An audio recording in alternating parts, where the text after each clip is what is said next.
Oke, kembali lagi di channel saya. Makasih buat kalian yang sudah nonton video ini. Kali ini kembali lagi dengan kasus Harun Masiku ya, yang terkait di dalamnya Hasto Kristianto. Kali ini Opung membahasnya ya, detik-detik penangkapan Harun Masiku. Sebelum kita ke videonya, bantu subscribe buat channel saya yang belum subscribe, supaya kalian tidak ketinggalan setiap saya upload video baru. Tidak tunggu lama, kita ke video langsung. Let's go. Apakah rencana penangkapannya Harun Masiku ada kaitannya dengan Hasto Kristianto? Sudah pasti ada. Udah pastilah, ya kan? Makanya KPK menjamin bahwasannya Masiku akan ditangkap minggu depan setelah mereka itu periksa ponselnya si Hasto. Iya juga, Tapi ya kan? toh, ganjel toh. Jadi biar tahu kalian ya, ini kalau ku bilang ya, ini Harun Masiku ini pasti tertangkap ini. Aku bukannya sok-sok jadi peramal, tidak. Karena apa? Pokoknya yang namanya Harun Masiku itu pasti akan tertangkap dan tidak akan bisa lolos lagi. Dan kita Udah akan mendengar dipastikan bagaimana ya. kicauan-kicauan dan nyanyi-nyanyiannya si Harun Masiku. Karena apa? Dia secara pribadi pun jengkel. Kenapa bilang? Uang yang disetorkan dia untuk suap komisioner KPU, itu yang disetorkan, yang disampaikan sama dia itu sekitar 1,5 M. Yang nyampe sama Wahyu komisioner KPU cuma 600 juta. Gimana sisanya? Jauh kali bedanya ya. Iya kan? Dan sementara ya, besaran uang suap ya untuk masalah si Harun Masiku ini ada sekitar 4,5 M. Artinya apa? Artinya dana itu bukan cuma mengalir ke komisioner KPU, mengalir juga ke orang-orang yang ada di lingkaran, ya lingkaran itulah. Termasuk ada satu dari Bawaslu, kan begitu ya. Tapi sayangnya Harun Masiku bisa lolos dan berhasil menjadi buron selama 4 tahun. Karena apa? Karena waktu itu, ini menurut berita ya, berita. Iya, berita ya. Dan ini penilaianku sendiri. Karena pada waktu itu, ya ada usaha untuk menghalang-halangi penangkapan Harun Masiku itu oleh siapa? Oleh Ketua KPK sendiri. Siapa itu? Firly Baduri. Iya, Firly Baduri. Aku masih ingat kawan itu, ya. Tipikal-tipikal bodinya itu tinggi besar lah, ya. Dan beliau juga berasal dari institusi Polri kalau nggak salah, ya. Jadi waktu itu ada indikasi untuk menggagalkan penyidikan dan penangkapan yang akan dilakukan anggotanya tersebut.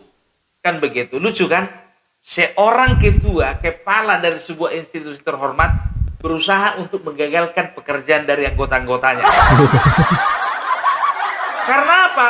Ya sudah pasti dong, karena sudah ada deal-dealan antara Harun Masiku dengan ketua KPK. Nggak mungkin dong, nggak ada, nggak dapatan kan begitu ya. Ini bukan hoax, ini berita.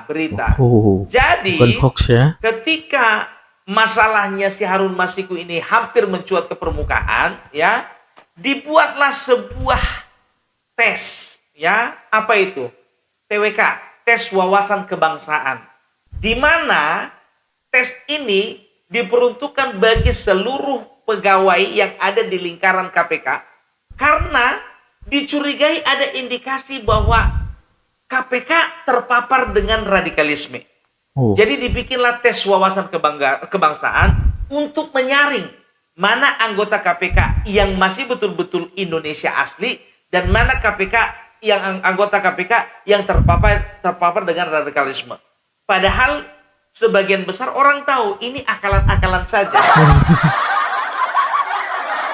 Dan tidak tahu entah kenapa kebetulan beberapa orang penyidik yang saat itu sedang menyelidiki kasusnya si Harun Masiku kena. Dan mau tak mau konsekuensinya harus dipecat. Harus dipecat. Mau nggak mau dipecat lah ya. Termasuk pada saat itu yang paling getol penyidiknya itu adalah kalau nggak salah namanya itu si Rosa Purbo Bekti kalau nggak salah ya. beliau itu waktu itu menyampaikan bahwasanya sempat ya ketika dia sedang menyelidiki kasusnya Harun Masiku ini, kawan ini si siapa namanya ini tadi, si Rosa ini disekap dan akhirnya diberhentikan oleh Firly Baduri. Ya, sempat disekap, ya, nggak tahulah, ya entah apa terjadi perbincangan antara mereka dan akhirnya apa? Rosa yang juga merupakan anggota Polri, karena memang kan KPK itu kan terdiri dari beberapa institusi ya, dari Kejaksaan ada, Polri ada, dan juga beberapa ada, ya. Dikembalikanlah ini si Rosa ini ke institusi kepolisian, ya. Dan semenjak itu tenggelamlah kasusnya si Harun Masiku. Ini aku bukan sedang lagi cerita dongeng ya. Ya, karena ini aku mendapat beberapa sumber dari berita. Aku hanya merangkumnya saja. Kalau kalian mau percaya mau enggak usah. Nah, setelah ya sekian lama, ya ternyata terjadilah perombakan ketua KPK, perombakan juga pengurus-pengurus KPK yang lain, dan juga akhirnya beberapa penyidik KPK yang dipulangkan ke institusinya masing-masing pada waktu itu dipanggil kembali lah. Dipanggil kembali, termasuklah si Rosa ini. Rosa yang melakukan penyelidikan terhadap Harun Masiku. Dan salah satu tugasnya sudah pasti dong, ya, seorang murid yang baik adalah murid yang mengerjakan PR-nya dengan selesai. Dan Rosa ini beranggapan bahwasanya tugasnya dan PR-nya belum selesai. Makanya dia bikin lagi penyelidikan ulang terhadap Harun Masiku. Dia panggillah itu yang namanya si Hasto, gitu loh. Dan Rosa inilah ya yang menyita HP dan juga tasnya si Hasto. Dapat benang merahnya kan? Makanya aku bilang ya, untuk kali ini namanya Harun Masiku sama Hasto itu nggak akan bisa lepas. Karena apa? Karena penyidik yang melakukan penyelidikan waktu itu 4 tahun yang lalu, itu juga yang melakukan penyelidikan sekarang. Jadi bukan penyidik baru lagi. Bukan penyidik yang masih mempelajari kasus. Sudah paham kasus. Ya, itu dia. Jadi makanya aku bilang, ya, jangan ada lagi bicara-bicara, oh KPK sekarang sudah dipakai untuk alat politik. Tidak. KPK sudah ada campur tangan istana. Tidak. Kita objektif saja lah. Gitu loh. Oh, ini adalah pengalihan isu dari 271 triliun. Tidak. Karena sambil berjalan, kasus 271T itu kan juga berjalan juga. Makanya aku bilang, ya, ini kita sedang menantikan detik-detik penangkapannya Harun Masiku. Dan kita siap-siap mendengar celotehan, nyanyian, cuitan dari Harun Masiku tentang gimana dana itu mengalir. Siapa-siapa yang dapatan? Dan siapa dapat berapa? Aduh, ya. Ya itulah bangsa kita ini ya. Aku kan masyarakat biasa, ya. Tapi aku kan punya hak juga dong mengomentari apa yang terjadi terhadap bangsa ini. Sedangkan yang terjadi di Australia sana juga kita punya hak untuk mengomentari, apalagi terjadi di bangsa sendiri kan. Dan dengar kabar Harun Masiku ini berada di satu pulau, katanya. Dan sempat menyamar menjadi guru bahasa Inggris. Kalau memang itu terjadi, nggak ngerti lagi aku. Berarti memang paten kan gitu penyamarannya kan. 4 tahun, ya kan? Jadi kita itu positive thinking, ya. Bukan gara-gara Bapak Jokowi sudah keluar dari PDIP, makanya dia ingin membalaskan dendamnya pribadi terhadap PDIP, maka diangkutlah kasus-kasus yang bisa menjerumuskan PDIP ke lembah-lembah kelam. Bukan itu, nggak ada urusannya itu.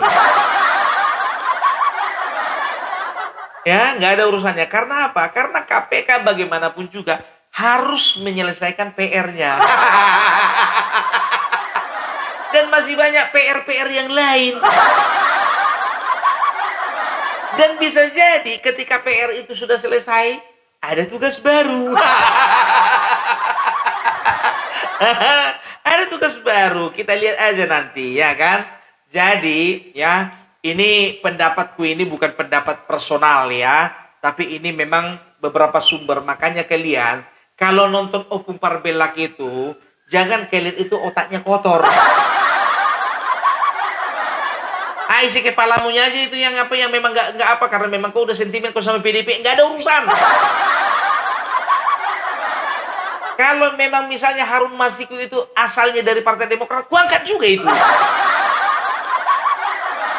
Karena kebetulannya ini dari Partai PDIP. Gitu, cerdas kita. Makanya yang namanya Opung Parbelak itu lihat dari dulu dari beberapa sumber. Ya, berita Tempo, Kompas, TV One, segala macam. Makanya baca berita. Jangan kerja kalian cuma baca komen di kasus Pina Cirebon. Pusing kepala kalian. Kalau aku udah stop, aku udah gak mau bahas-bahas itu lagi. Gitu, yang lebih berbobot aja lah. Oke lah dulu ya. Semoga Harun Masiku cepat ditangani dan cepat dapat di mana keberadaannya. Oke? Salam Parbelak, salam NKRI Hargawati. Kader PDIP Harun Wakil Masiku Ketua sebagai KPK tersangka Alexander penyuap Marwata komisioner menyatakan KPU pihaknya masih sudah berstatus mendeteksi buronan sejak keberadaan tahun Harun Masiku 2019. yang berstatus buron sejak Saat 4 itu tahun kader silam. PDIP Harun Alexander Masiku juga menjabat berharap sebagai mantan bendahara caleg umum PDIP pemilu. tersangka Ia sangat kasus suap mengetahui komisioner semua informasi KPU pada keuangan 2020 PDIP tersebut seperti bisa setoran uang ditangkap dari dalam para 1 anggota minggu ke legislatif depan. yang dilantik Partai Belum Banteng diketahui maupun apakah kasus suap keberadaan Harun penyuap Masiku lainnya. tersebut Pada diketahui setelah 28 penyidik Desember KPK memeriksa Sekretaris 2023, Jenderal Ketua PDI KPK Perjuangan Hasto Nawawi Kristianto Pomolaho atau menegaskan dari sumber pencarian lain. DPO KPK termasuk Harun Sebelumnya, Masiku penyidik KPK sebagai memeriksa prioritas. Hasto pada KPK Senin juga 10 Juni melakukan 2024 pemeriksaan lalu terhadap Komisioner terkait KPU upaya KPK Wahyu untuk Setiawan menangkap terkait Harun kasus Masiku. suap PAW anggota Dalam DPR pemeriksaan RI tersebut, dengan tersangka penyidik Harun KPK Masiku. juga menyita alat komunikasi dan buku catatan milik Hasto. Tim juru bicara KPK Budi Prasetyo menyatakan penyidik KPK masih mengumpulkan berbagai informasi dan keterangan dari serangkaian pemeriksaan yang dilakukan. Itu berkas apa, Pak?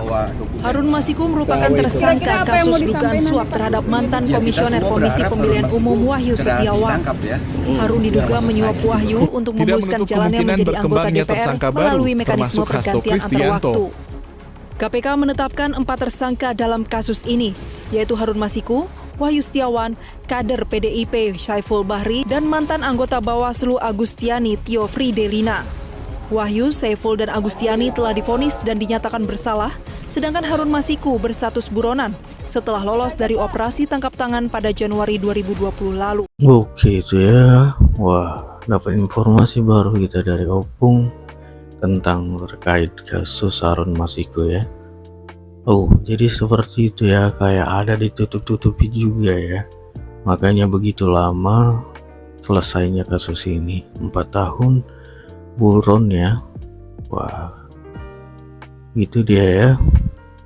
Oke, itu sekian video dari saya. Semoga kalian suka dan sampai bertemu di video saya selanjutnya. Buat